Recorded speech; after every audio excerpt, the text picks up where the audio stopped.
네, 코리안 여러분 안녕하세요. 이번 영상에서는 클레이 수업 페이지 3라고 할 만큼의 업데이트가 있어서 이것을 좀 소개시켜 드리려고 합니다. 먼저 본 이야기로 들어가기 전에 조금 뭐 해명 아닌 해명을 좀 하고 싶어서요.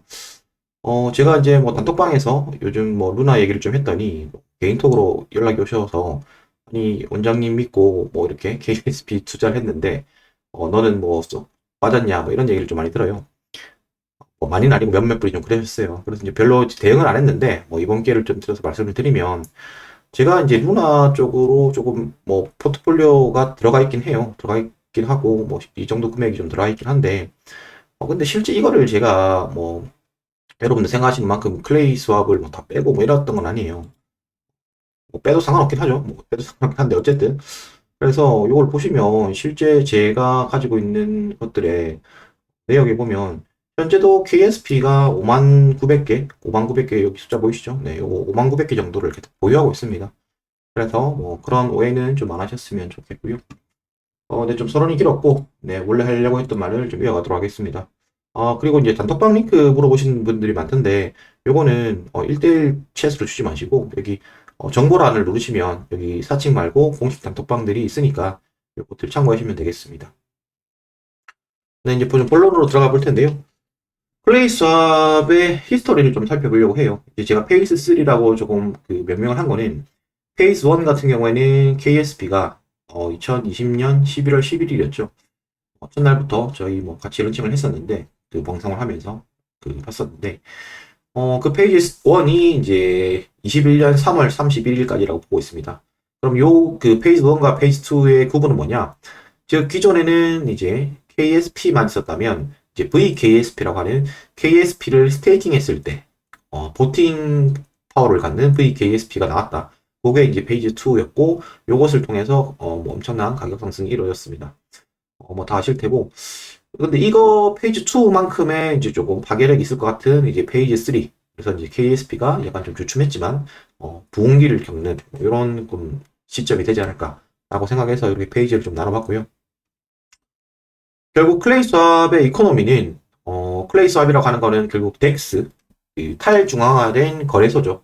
Decentralized Exchange 즉 탈중앙화된 거래소인데 이 클레이 수압의 구성 요소를 세 가지 정도는 아셔야 될 것 같습니다. 물론 뭐 제 영상을 보셨던 분들은 대부분 아시겠지만 첫 번째는 이제 오토마켓 메이커다. 무슨 말이냐고 하면 기존에 이제 오더북 방식이 아니라 기존의 업비트라든지 코인원 보시면 매도 효과가 있고 매수 효과가 있어가지고 요 주변에 중간에서 만났을 때 가격이 체결되는 요게 뭐 4만 원을 거치면 이렇게 가격이 만나면 이제 체결되는 이러한 그 방식의 거래 방식이었다면 오토 마켓 메이커라고 하는 AMM 같은 경우에는 어떤 개념이 있냐면 A라는 토큰과 B라는 토큰을 풀에 잡아 넣는 겁니다. 우물 안에 A라는 토큰과 B라는 토큰이 들어가 있는데 이것을 내가 A라는 토큰을 가지고 오면 B라는 토큰으로 바꿔갈 수 있게 만들어줍니다. 그렇게 되면 A라는 토큰을 내가 이 우물 안에 추가적으로 공급을 했으니까 A 토큰의 개수가 늘어날 테고 B라는 토큰은 내가 가지고 나갔으니까 B라는 토큰의 개수는 줄어들 겁니다. 그렇게 되면 이 우물 안에서의 가격 비율이 변하게 됩니다.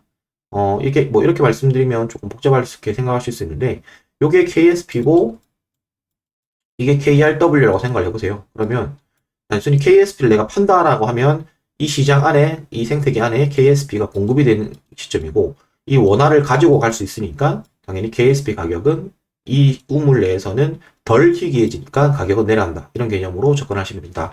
뭐 이런 게 이제 오토마켓 메이커의 개념이다. 를 보시면 될 것 같고요. 그럼 이 오토마켓 메이커를 구성할 수 있는 이 풀에 누군가는 A 토큰, B 토큰을 공급을 해야 되는데 그것을 이제 유동성 공급자라고 합니다. 유동성이란 말은 뭐 그렇게 어려운 말은 아니지만 어쨌든 이게 흘러갈 수 있도록 자금을 대준다 뭐 이런 개념이잖아요. 그래서 이제 LP라고 해서 리퀴드 프로바이더 유동성을 공급해주는 사람. 그래서 A 토큰과 B 토큰을 우리가 페어로 해서 이렇게 공급을 한다. 뭐 이런 얘기가 있었을 거고. 그러면 이 그 클레이 스왑이라고 하는 탈중앙화된 거래소를 유동성을 공급시키고 이게 제대로 돌아가려고 하게 만들려면 뭔가 보상책이 있어야 됩니다. 근데 기존의 보상책이 그 어떤 게 있었냐면 요게 A랑 A, B 코인이 왔다 갔다 교환이 될 때 거래 수수료가 0.3%가 발생을 해서 이 유동성 공급자들한테 나눠주게 됐습니다. 근데 그게 뭐 그렇게 큰 숫자는 아니니까 좀 더 기능성을 부여를 한 거죠. 이게 이제 스시 수합에서 가장 먼저 가지고 온 개념인데, 그래서 이제 거버넌스인 KSP 코인이 만들어지게 됐던 겁니다. 그럼 이 KSP 코인도 추가적인 보상으로 줌으로 인해서 더 이제 생태계를 활발하게 만들어주는, 즉 유동성 공급자들이 더욱더 이제 공급하기 쉽게 만들어주는, 이렇게 만드는 거고, 이 KSP의 가치가 올라가야 되니까, 즉 뭐 이 가격을 증대하게 한 방안으로 스테이킹이라는 개념을 도입을 시켰던 겁니다. 그래서 KSP를 스테이킹을 하면 VKSP라고 하는 이러한 개념들이 나왔고, KSP의 공급량들이 묶이게 되니까 실제 유통되는 양이 적겠죠. 그러다 보니까 가격이 계속 유지되고, 그러다 보니까 선순환적인 측면에서 사람들도 계속 유동성을 공급하는 뭐 이러한 것들이 좀 만들어지고 있다. 요게 전체 클레이 수합의 이코노미다. 그래서 이제 처음 뭐 영상을 접하시는 분들도 이 정도를 좀 개념을 잡고 가시면 좋을 것 같습니다. 자, 근데 이제 큰 변화가 생겼다고 했죠. 페이지 3가 바뀌었는데, 어떤 내용이 바뀌었냐고 하면, 첫 번째로는 기존에 우리가 그 보상을 받았던 내용들이 총 세 가지가 있었다고 보시면 됩니다. 첫 번째 같은 경우는 아까 말했던 KSP에 대한 보상, KSP를 우리가 받는, 유동성을 공급했을 때 KSP를 받는 점이 있었고, 두 번째는 그 거래 수수료, 앞에서 말씀드렸죠. 거래 수수료를 받았다. 그리고 이 세 번째는 어떤 거냐면, 특정 풀들의 경우에는 재단에서, 그 재단이라고 하는 것은 코인을 만든 재단에서 에어드랍을 해줍니다. 뭐 이것들은 뭐 리플이라든지 뭐 이더 이런 좀 유명한 재단은 아니고 조금 이제 마이너한 그 재단들, 지금 현재는 뭐 퍼도 있고 아니면 뭐 에스카이 이런 쪽들, 이러한 토큰들을 이제 에어드랍이라는 형태로 유동성을 공급해주면 내가 코인을 더 줄게 라는 형식으로 유도를 하게 되는 거죠. 어쨌든 요 세 가지가 이제 우리가 클레이 수합 내에서 보상을 얻을 수 있는 이러한 요소에 들어있습니다. 근데 이제 요것들을 조금 이제 이번에 바뀌게 되는 이러한 것들이 생기게 됐는데요. 그게 바뀌게 됐던 게 좀 알아보려고 하면, 기존에 이제 그 토큰 마이닝, 즉 KSP를 받으려고 하면 화이트리스트가 있었다. 요거는 이제 좀 알고 가셔야 됩니다. 무슨 말이냐고 하면, 모든 풀에 내가 그 리퀴드 프로바이더가 된다고 해서 유동성을 공급을 한다고 해서 KSP가 나오지는 않았어요. 즉 등록된 사람들, 화이트리스트라고 하는 것은 이제 블랙리스트의 반대말이죠. 화이트리스트에 등록된 사람들만 여기 KSP 분배라는 이러한 형태로 보상이 받아지게 되었다. 이게 등록이 안 돼 있는 화이트리스트에 올라가지 못한 코인들의 경우에는 거래 수수료와 에어드랍 이 정도만 받을 수 있었다. 이렇게 이제 보시면 될 것 같습니다. 그래서 이제 이번에 좀 발표된 내용을 살펴보면, 클레이 수합의 활성화를 위한 재단의 방향을 보면 결국엔 이분들도 이제 알고 있었던 거죠. 무슨 말이냐 하면, 이게 선순환적으로 가려고 하면 결국 KSP의 가치 증대가 돼야 된다. 무슨 말이냐 하면 KSP 가격이 올라가지고 유지가 돼야, 이걸 유지를 시켜야, 즉 이 우리 전체 시스템이 계속 잘 돌아갈 거다. 왜? KSP 가격이 줄줄줄 오른다는 그 믿음이 있어야 내가 그 코인을 받으려고 유동성을 공급을 할 거고, 그 유동성이 커짐에 따라서 당연히 거래 볼륨이 커질 거고, 그 거래 볼륨이 커짐에 따라서 거래 수수료에 따른 이런 수익도 많이 나오는, 그러한 이제 잘 돌아가는 이러한 탈중앙화된 거래소가 된다라는 겁니다. 그래서 결국 이번 프로젝트, 이번 그 발표가 명확한 방향을 보여준다고 보실 수 있는 거는, KSP의 가격을 올리는 방향으로 업데이트를 진행하겠다 입니다. 그래서 이제 이거는 명확한 방향이 좀 주어지고 있으니까 그것들에 대해서 실제 그럼 어떤 방향을 가지고 왔는지를 한번 살펴보겠습니다. 이제 가장 뭐 확실한 방향이라고 생각을 했습니다. 뭐냐고 하면 이제 바이백하고 이제 번 모델. 즉, 바이백이라고 한다면 시스템에서 클레이 스왑, 즉 KSP를 바이백 사준다는 얘기죠. 기존에는 이제 풀리는 양만 있었는데, 하루에 이제 86,400개. 물론 여기서 이제 재단에서 가져가는 양을 빼면 15%를 빼면 뭐 5만 몇천 개인가요? 그 정도 됐죠. 여기 15%를 빼면.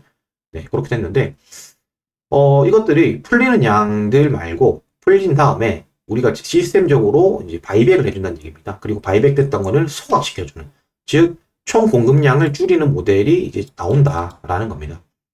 즉 기존 같은 경우에는 우리가 그 거래 수수료 부분, 즉 KSP, 즉 클레이 스왑의 가장 기본적인 수익 모델이죠. 거래가 이루어졌을 때 0.3%씩 발생하는 이 거래 수수료가 있는데, 요것들을 리퀴드 프로바이더, 아까 말씀드렸죠. 유동성 공급자가 50%를 가져갔고요. 전체 수익의 이 수익 모델의 그 50%를 가져갔고, VKSP 투표자도 50%를 가져갔습니다. 이건 무슨 말이냐고 하면, VKSP 투표를 하게 되면 KSP가 몇 프로가 나올지에 대한 그 비율이 결정이 되고 있었잖아요. 그래서 그 두 가지 요인들을 결정해주는 요 공급자와 VKSP 투표자가 이렇게 50%씩 가져갔는데, 요게 이제 이번에 변경이 되는 겁니다.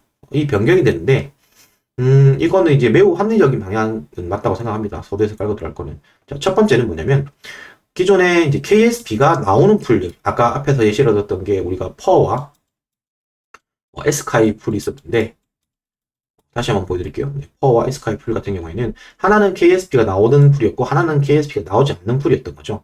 이런 경우를 이제 그 화이트리스팅 된 풀은 이제 에스카이를 예시로 들면 생각하시면 될 것 같고, 비화이트리스팅 된 거는 이제 퍼로 예시를 들면 될 것 같습니다. 이 각각의 케이스를 보면 어떤 차이가 있냐면, VKSP 투표자한테는 50%가 거래 수수료가 그대로 갑니다. 즉 가게 되고, 나머지 50%는 바이백 펀드가 50%를 가져가게 됩니다. 무슨 말이냐고 하면, KSP 그 에스카이 공급자를 기준, 즉 화이트 리스팅이 된 풀의 경우에는 LP 공급자들은 결국은 요걸 못 가져가는 거예요. 그 거래 수수료는 못 가져가는 거죠. 여기 보시면 그 VKSP 투표자는 그대로 가져가니까. 자, 근데 이거는 그러면 내가 유동성을 공급해도 이러한 그 요인이 떨어지는 거냐라고 생각하실 수 있는데, 그건 아니라고 봐야 됩니다. 왜냐하면 즉 화이트 리스팅이 되었던 풀들 경우에는 VKSP 투표자가 그 어느 정도 기여를 하고 있는 거예요. 왜? 이 투표자들이 투표를 해가지고 거기에서 얼마나 그 KSP가 나올지가 결정이 되었기 때문에 여기에 보상을 주는 건 맞지만, LP 공급자들의 경우에는 그것들을 바이백 펀드로 차라리 조성을 시켜서 전체 KSP 가격을 높여주겠다. 즉 지금 현재 여기 보시면 거래 수수료 부분이 뭐 여기 같은 경우는 12%, 여기 같은 경우는 6% 정도로 소액이잖아요. 근데 여기 KSP 분배율로 보면 105%라고요. 그러니까 이 부분을 못 받는 대신에 KSP 분배에 따른 가치 상승을 기여를 해주겠다라는 컨셉으로 이제 받아들이시면 되고요. 그럼 이제 에스카이 쪽, 즉 화이트 리스팅이 된 풀들은 그렇게 되는 거고, 비화이트 리스팅이 된 풀들, 즉 퍼 같은 풀들은 어떻게 되느냐? 여기 같은 경우에는 VKSP 투표자들이 사실 하는 일이 없어요. 무슨 말이냐고 하면, 내가 화이트 리스팅이 되어야 VKSP 투표를 받아서 KSP 분배가 얼마가 되는지가 결정이 되는지, 지금은 이게 화이트 리스팅이 안 되어 있는 풀 같은 경우에는 이 투표 받아봤자 사표라고요. 아무 의미가 없다고요. 이해가 되시나요? 그러니까 이 풀들에는 그냥 그 VKSP 투표자들이 투표를 하지 말란 얘기예요. 투표를 하지 말고, 그러니까 어차피 보상이 없으니까 그 투표를 하지 말란 얘기로 보시면 되는 거고, 이제 LP 공급자들만 이렇게 이제 가져간다. 이렇게 이제 보시면 될 것 같습니다. 그리고 나머지 50%가 이제 바이백 펀드가 조성이 된다. 이렇게 이제 설명이 되는 것 같고요. 그래서 이제 요 두 가지 차이가 있다는 거를 좀 명확히 알고 좀 여러분들이 9월 초에 바뀔 업데이트를 좀 지켜보셨으면 좋겠고요. 결국 이러한 내용이 나오면 예상되는 것들을 시나리오를 좀 생각을 해봐야 되잖아요. 그 시나리오 같은 경우에는 지금 그 클레이 수업의 공식 발표에서 이렇게 좀 예시를 드려놨었어요. 예시를 들었는데 거래량이 뭐 5천만 불, 뭐 3억 불까지 이렇게 해놨었는데 1일 이게 그러면 어느 정도 수치냐? 이게 3억 불 같은 경우에는 가장 피크를 찍었을 때, 거래량이 폭발을 했었을 때가 3억 불 정도 수준이었고, 5천만 불 정도는 가장 좀 낮을 때 정도라고 보시면 될 것 같고, 그래서 평소 같았으면 이제 한 1억에서 2억 불 사이를 왔다 갔다 한다. 요게 이제 5월부터 이런 거래량에 대한 트렌드인데요. 제가 말한 대로 평균적으로 보면 한 이 정도 라인이겠죠. 그러면 한 1억에서 2억 불 왔다 갔다 하는 사이다. 자, 그렇게 봤을 때는 그러면 하루에 사라지는 양이 얼마가 되느냐? 5,000개에서 10,000개 정도가 사라진다라고 이제 보시면 될 것 같습니다. 그럼 이 5,000개에서 10,000개라고 하는 그 분량은 매우 큰 겁니다. 왜 제가 매우라고 하는 그 용어를 썼냐면, 86,400개가 공식적으로 풀리는데, 이게 지금 하루에 뭐 거의 15% 이상이 소화가 되니까, 기존 대비해서 생태계에서 매우 이제 그 풀리는 양, 인플레이션 되는 양을 줄일 수 있는 수치다. 이렇게 이제 보시면 좋을 것 같고요. 바이백뿐만 아니라 또 뒤에서 소개시켜드릴 스테이킹 재해치 기능까지 더하게 되면 실제 KSP 가격은 이거는 오르는 게 맞다. 페이지 3라고 부를 만큼 올라갈 수 있다라고 약간은 조금 뭐 무리수를 한번 던져볼 정도로 네, 얘기 드릴 수 있을 것 같습니다. 네. 그래서 앞에서 봤던 요 이제 그 KSP가 소각되는 분량하고 또 하나의 그 상승 유인책이 있었던 게 KSP를 스테이킹한 사람들은 여기 이제 복리 예치를 했을 때 기간을 연장 안 시킨다라는 게 나왔습니다. 그럼 이게 무슨 말이냐? 기존에 KSP를 스테이킹을 하시면요, 제가 이게 제 화면인데요. 저 같은 경우는 이제 25,000개를 지금 스테이킹 해놨습니다. 스테이킹을 해놨고, 요 25,000개를 스테이킹한 지가 지금 한 5개월? 지금 몇 달이지?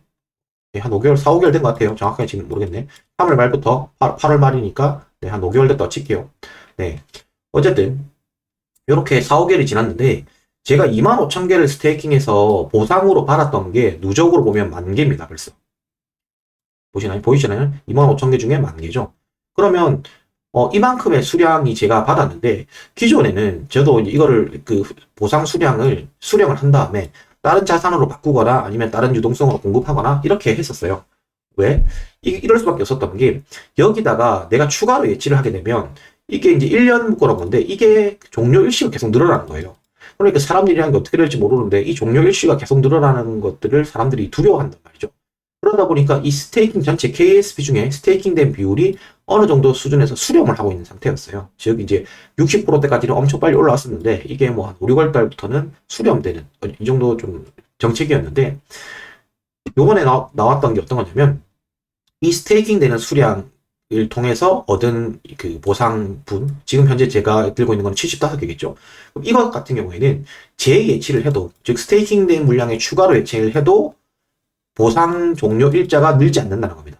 물론 기존에 내가 KSP를 사가지고 추가로 사가지고 넣으면 종료일시는 늘어납니다. 종료일시는 1년 동안 묶음 늘어나지만, 내가 지금 기존에 박아놨던 것들을 추가로 받은 보상 같은 경우에는 앞으로 늘어나지 않는다. 이게 매우 지금 어떻게 보면 핵심적이고 좋은 정책이라고 생각하는 거는, 사실 좀 진성 홀더들, 이제 그 대표님께서, 오지스의 박태기 대표님께서도 말씀을 하셨지만 KSP의 진성 홀더란 말이죠. 왜? 1년이라는 리스크를 안고 처음에 묶어놨는데, 그분들이 매우 박수칠, 저도 박수치고 있었지만, 박수칠, 그거였어요. 그래서 아마도 지금 기존에 스테이킹된 물량이 조금이라도 있으신 분들은 무조건 이거는 다 묶는다고 봐야 됩니다. 추가적으로 여기 이제 스테이킹된 수량에 추가 예치를 할 거다. 그렇게 되면, 현재 KSP 스테이킹된 스테이크홀더들한테 풀리는 양이 40%란 말이에요. 전체 물량이 전체 하루에 나오는 86,400개 중에 60%는 LP들한테 가고 40%는 지금 KSP 홀더 스테이킹하는 사람들한테 가는데, 이 40% 되는 물량도 제가 감히 말씀드리고 싶은 거는, 이거는 절반 이상, 최소한 한 30%, 지금 40%인데 이거 중에 상당수가 다시 재스테이킹 될 겁니다. 풀리는 양이. 그럼 이렇게 되면 어떤 점이 생기게 되겠냐면, 신규로 풀리는 양들이 진짜 급격하게 줄어들 수가 있어요. 아까 86,400개라는 수치에서 앞에서 봤을 때 10,000개, 15,000개, 1개에서 15,000개가 소각이 되는 게 있고, 소각이 되는 것뿐만 아니라 이제는 재예치되는, 결국 유통량인 측면에서는 똑같잖아요. 근데 그게 얼마냐? 이게 한 40,000개 치면 30,000개에서, 그러면 제 예상으로는 한 20,000개까지도 물론 실제 수치는 나중에 봐야겠지만 한 20,000개까지도 시장에 더 안 나올 겁니다. 하루에 나오는 양. 그러면 소각되는 양도 많아지고, 그 다음에 시장에 묶이는 양도 많아지니까 실제 거의 이걸 합하면 기존 대비해서 이제 시장에 풀리는 양은 40,000개 이하가 될 거다. 이렇게 좀 감히 예상을 해보고 있습니다. 그래서 매우라고 강조했던 것들이 실제 좀 수치적으로 머리를 굴려보셔도 유통량이 적어지니까 당연히 이거는 가격은 올라갈 거고, 그러면 가격이 올라간다는 게 보이니까 사람들이 더 사게 될 거고, 더 사게 되면 이제 선순환이 이루어지는 거죠. 그래서 이 업데이트가 좀 상대적으로 매우 좋았다라고 이제 좀 말씀을 드리고 싶고요. 또 하나 좀 이건 사이드적이긴 한데 내용이 어떤 게 있었냐면, 기존에는 한 번 화이트리스팅이 되면, 즉 내가 KSP 받는 풀로 등록이 되면 잘리는 경우는 없었어요. 잘리는 경우는 없었는데, 이번에 나온 게 어떤 거냐면, 이제 KSP를 네가 기존에 받는 것으로 우리가 선정이 되었지만 이제 디화이트리스팅 제거도 가능하다, 요런 겁니다. 요거는 이제 앞으로 지금 워낙 이렇게 활발하게 생태계가 확장이 되다 보니까 당연히 있어야 될 조치라고 생각을 하긴 했습니다. 왜냐고 하면 지금 기존에 우리가 풀이 50몇 개, 60몇 개 정도 되는 걸 알고 있거든요. 근데 지금 서드 파티들이 계속 들어오고 있죠. 터틀킹, 카이, 클레이파이, 클레이모어, 여러분들 아시는 것들처럼 계속 들어오고 있는데, 이것뿐만 아니라 그러한 서드 파티 서비스뿐만 아니라 추가적으로 그냥 재단들이 그 국내 같은 경우에 국내 코인 재단들 같은 경우에는 클레이튼 기반으로 넘어와서 여기에 리스팅 되는 경우가 되게 많은 거예요. 클레이 스왑에 올리려고. 왜? 9월달 특근법이라든지 이런 것들이 시행이 되게 되면 거래소의 흐름이 바뀔 수도 있다고요. 그 거래소 흐름이 탈중앙화된 거래소로 바뀌는데 탈중앙화된 거래소는 국내에서는 뭐 거의 유일무이하니까 결국 KS 클레이 스왑으로 많이 올 텐데 그것들에 대한 지배권을 사실 갖는 겁니다. 갖는 겁니다. 그렇기 때문에 요 니어 화이트 리스팅 제도도 매우 좀 강력한 업데이트가 될 수 있다. 이렇게 볼 수 있겠고요. 하지만 결론적으로 말씀드리면 클레이 스왑이 뭐 이 짤을 모르시는 분들은 다 아실 거라 생각하는데 아직 한 발 남았다는 겁니다. 아직 한 발 남았다고 제가 말씀드리는 건 뭐냐면 페이즈 1, 페이즈 2, 페이지 3가 갔을 때 페이지 1에서 시작기부터 페이지 2로 넘어왔던 거는 아까 말씀드렸던 VKSP라는 존재가 생겼다. 라고 이제 말씀드리겠고 여기 페이지 2에서 페이지 3로 넘어가면서는 아까 앞에서 말씀드렸던 것처럼 소강 모델, 바이백 앤 소강 모델이 생겼다.